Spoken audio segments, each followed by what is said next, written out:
Hey, we're back, or I'm back, and front. I haven't posted a video in a really long time. A lot's been going on. It's been winter. There hasn't been a whole lot to look at other than like animal footprints in the snow. Not super exciting.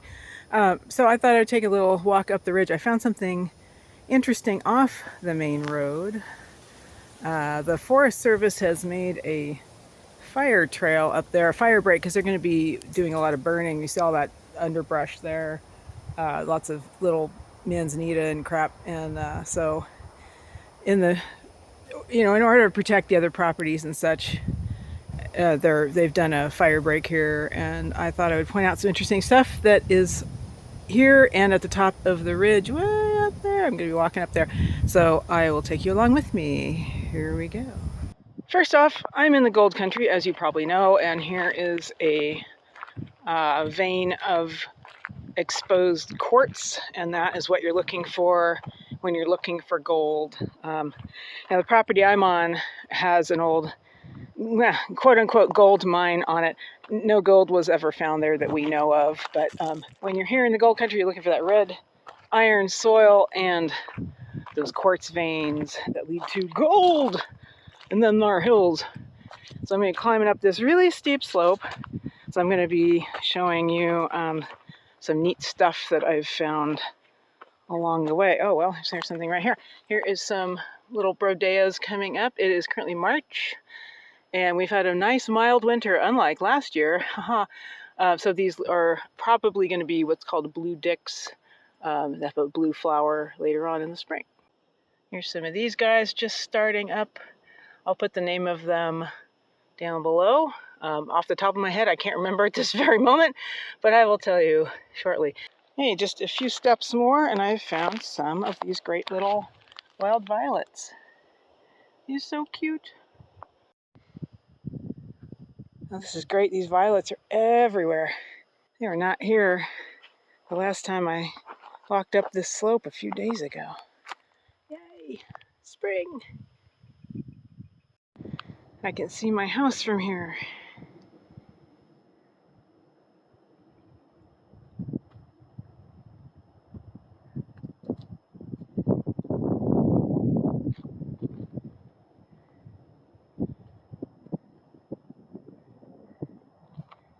We're going to be going up that ridge just a little ways, and I found some interesting minerals.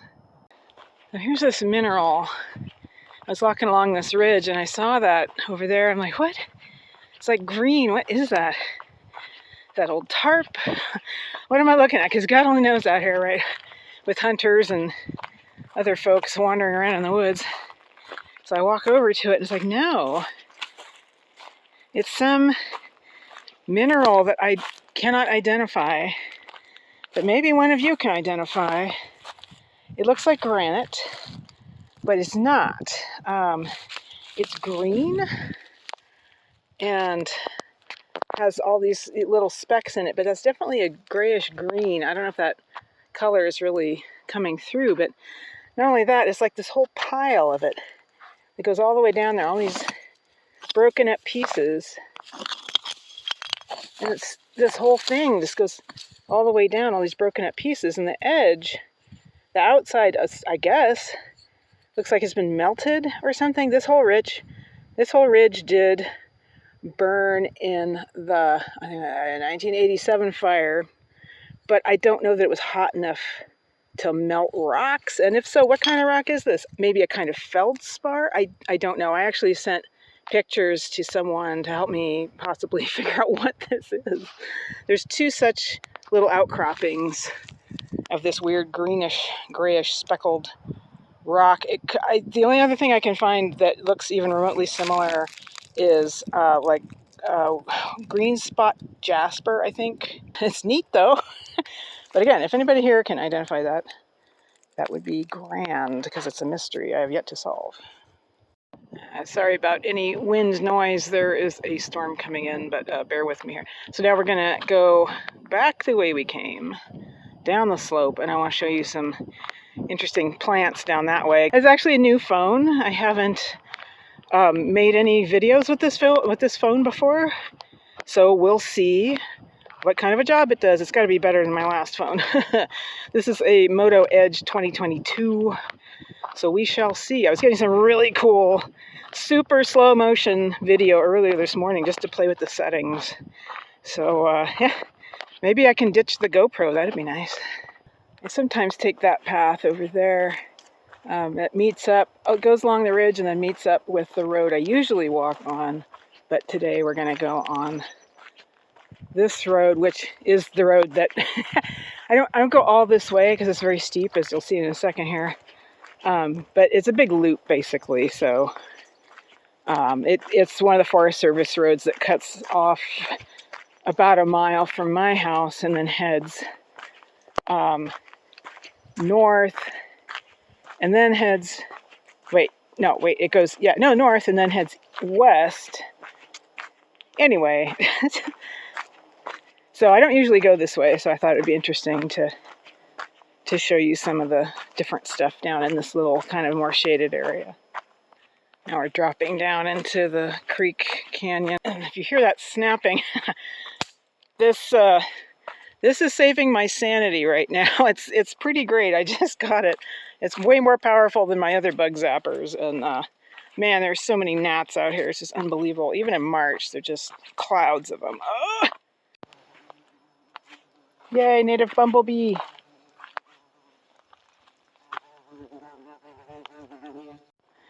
This is an interesting section of road because there's the red clay, of course, as per usual, but then this one little section has some other kind of very slippery gray clay, and I've seen this in a few other places, especially where there is a spring that's bringing water up from deeper areas, deeper depths.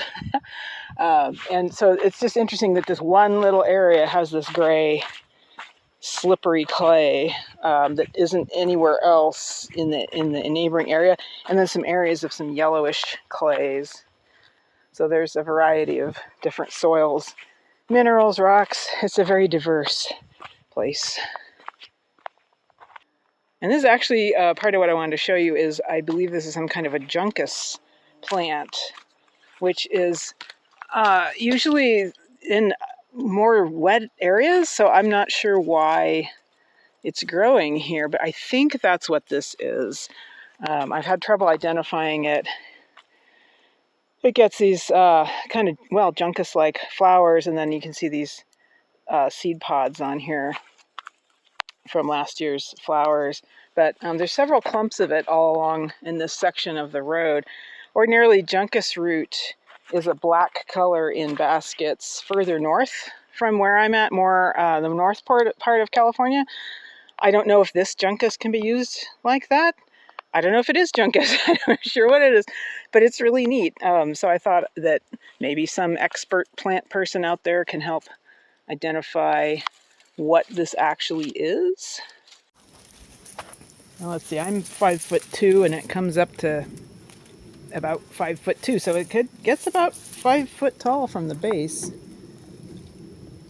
Love to know what this is. There's a good shot of the creek canyon down there. A little bit of water down there.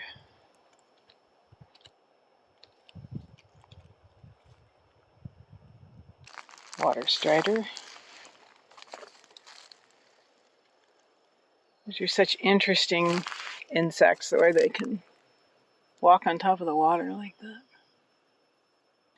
Ooh, the warrior's plume is huge this year. Nice. Look how big that is this year. And then some shooting stars are already out. How nice. So pretty. I'm starting back on the spot that I usually stop at, is that warrior's plume. So now I'm, this squirrel over there, starting back the usual way that I go. Oh wow. Lots of flowers on this manzanita. It's going to be a good year for berries. Look at that. So I'm up out of the creek canyon and looking across at Pilot Ridge.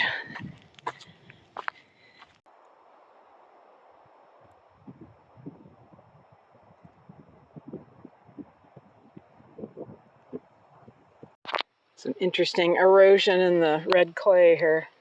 You can see where like one leaf will prevent it from eroding further down. So remember that trail I pointed out earlier?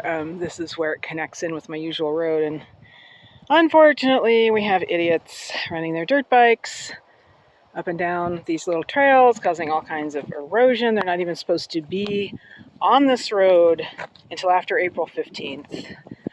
But yeah, that's the kind of jackasses that we've got out here, as well as lovely people, but also dirt bike jackasses. Unfortunately, this is part of the reason we have dirt bike jackasses out on these roads, is because they have destroyed the gate. It can no longer close. Thanks very much for destroying government property. Cool people, you sure are cool.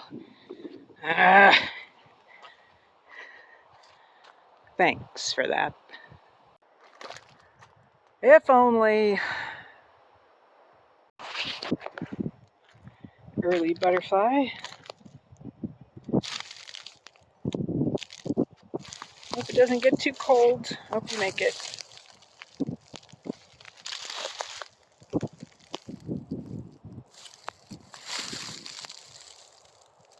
So this hillside's showing all the dead, snapped off pine trees over there, and that's a result of all of the bark beetle kill from about, 5 years ago, something, 6, 7 years ago, something like that.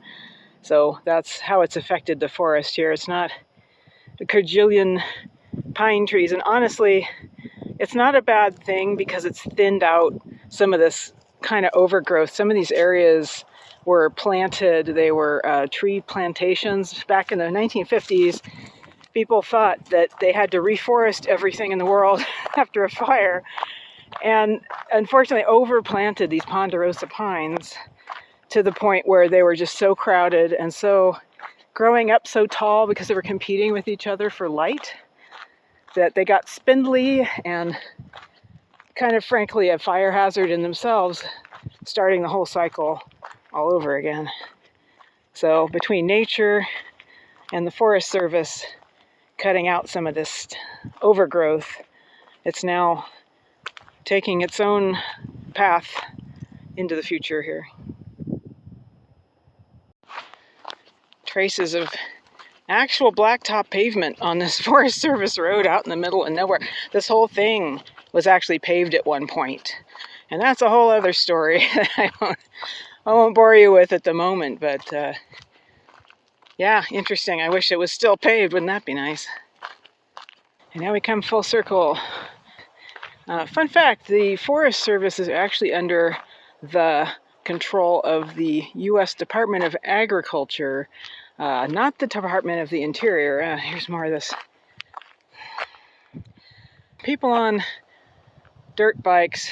Anyway, so yeah, the Department of the Interior controls Yosemite National Park, and the Forest Service, however, again, is under the Department of Agriculture. They look at our forests as one big crop, basically, and also grazing land that's intended for use, not preservation.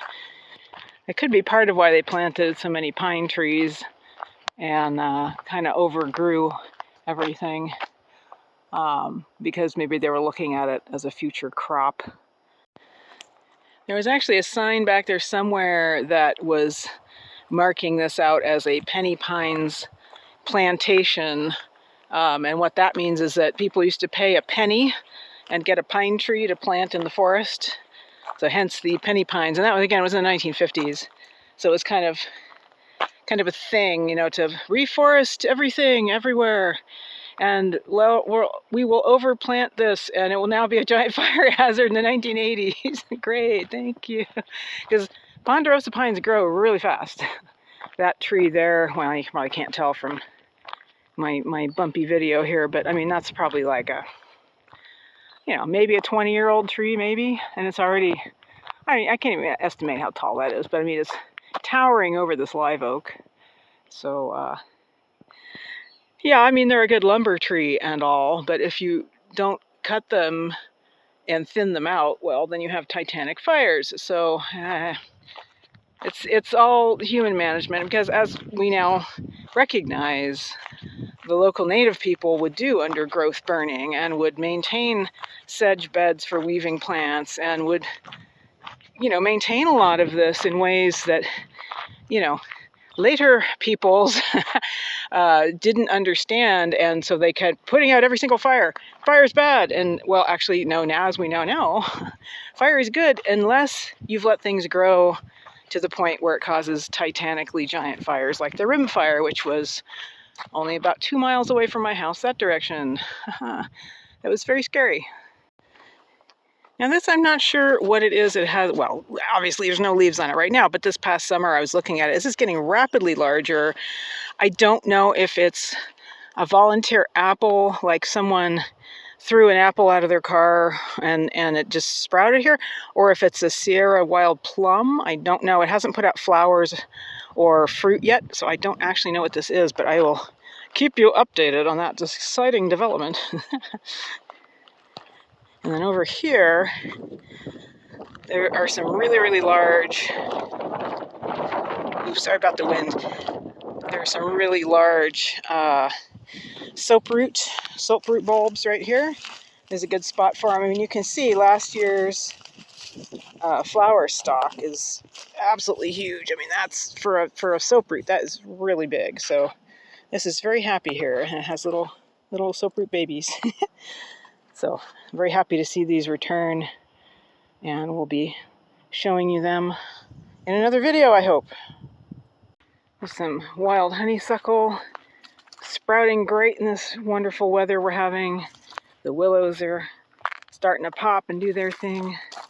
And in a previous video, I had this tree that a woodpecker was nesting in. Oh, there goes a towhee, couple of brown towhees there. And I don't know if anybody's in there or not, but I'm not going to get so close this time. Don't disturb the birds, folks. Meanwhile, a few feet away, here's a different kind of a willow that's just starting to get little catkins popping. A couple of different types. One's earlier than the other type.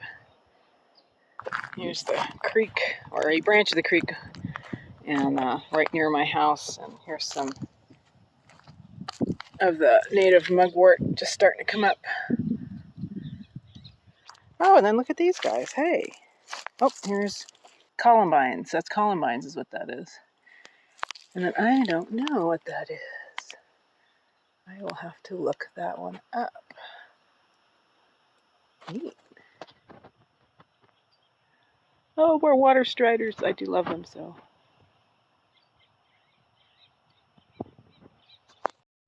Yay, UPS. He's so nice. Anyway, one last thing I want to show you. I was complaining that like a couple years ago that I didn't have any deer grass, and I was all mad about it. But deer grass is one of those plants that is a good foundation grass for basket making. And looky here, I've actually got, I do have deer grass. I do. Look, there it is. So that is a native grass. It's got a nice straight stem. You just pick the stems, and that's that's what the part that you use for basket making is that tall bit there. So hooray!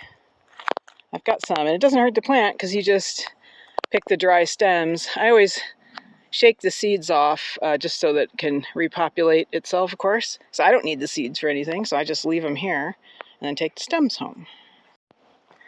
So last year at this time, this road was an absolute tragedy. It was completely impassable, undrivable. It had washed out. It was gone. It basically didn't exist. And thanks to the wonderful local contractor, Amos Excavation, Matt Amos, he redid all of our drainage and got it going off the road down into the creek where it should ought to go. And hey, thank you, FEMA. It was a lot. It was a lot. We could never have afforded to do this ourselves. So thank goodness, and every other thing that is out there. So here's where I'll end it. Remember to subscribe so that you know when I post a new video, which is unfortunately infrequent as of late. I will try and be better about that. Well, I'll see if I can get some footage at this one museum that I'm going to go to on Thursday. So time will tell what my next video will be. I don't actually know. And of course, you can suggest videos. What do you want to see? What have I forgotten to show you fine people? More vintage, more homestead, more nature stuff, more travels to interesting places, museums, etc. Let me know in the comments. Vote! Vote! Get out and vote! And I'll see you soon. Thanks. Bye.